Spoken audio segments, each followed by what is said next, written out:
Hi, I'm Miss Kate, and welcome to the third installment of Gardening with Miss Kate, and today we're going to talk about peace lilies. Peace lilies are part of the arum family, and they are actually related to elephant ear plants and calla lilies. This relative of the arum family is originally from tropical rainforests, so it's much different than succulents, meaning succulents need direct sunlight and low water, while these guys need a lot of water and low sunlight.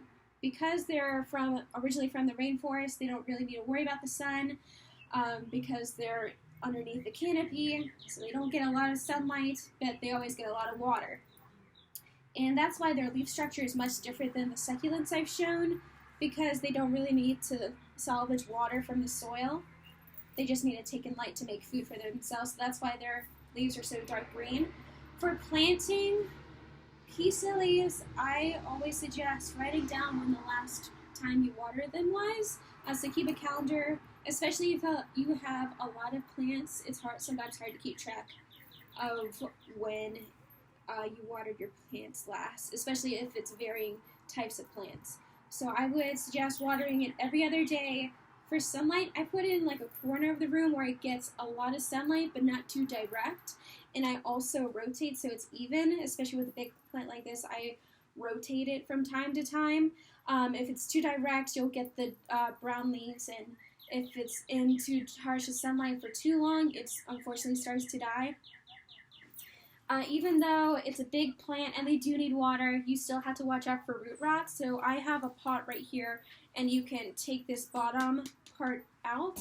So I can, after I water, I can take it out and dump out the water so it doesn't affect the roots. Root rot is when water sits on the roots and makes it start to deteriorate, and it will slowly kill the plant. Another thing to know about peace lilies, speaking of causing harm, they're very toxic plants. So if you have a small child or any animal, I would supervise them whenever they're around a peace lily. If they're ingested, it will cause harm. Just to watch out for that, and that's for the leaves and the blooms. Everything about this plant can be hazardous. So I want to go over a few steps again for planting. For gardening, I keep it in a light room, but not too harsh sunlight, not too direct sunlight. A lot of water. I water it every other day, and they'll let you know when they need to be watered. They'll start to wilt. They're very dramatic plants. She's probably getting offended right now, but they are very dramatic plants. They'll let you know they'll start to wilt. But when you water them, they'll pick right back up. So they're totally fine. I would watch out for root rot still. Always make sure you have a hole in your pot so it can drain easily, drain the excess water easy. They're toxic plants. And for this soil, I don't use the dry cactus mix. I use a more compact soil so it keeps the water in. So any other soil you can find is totally fine as long as it's not the dry cactus mix. And that is the arum family member, the peace lily. I'm Miss Kate, and this is Gardening with Miss Kate. And before I close this episode, I just want to say, take your time with gardening. It's always a process.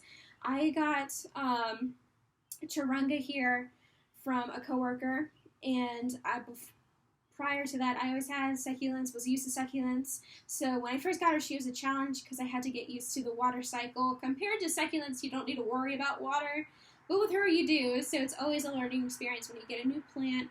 There's trial and error. It's okay to have a few errors, but it's always a learning experience. So take your time. Also, please be safe out there and have a good one. Thank you for tuning into this episode. Bye.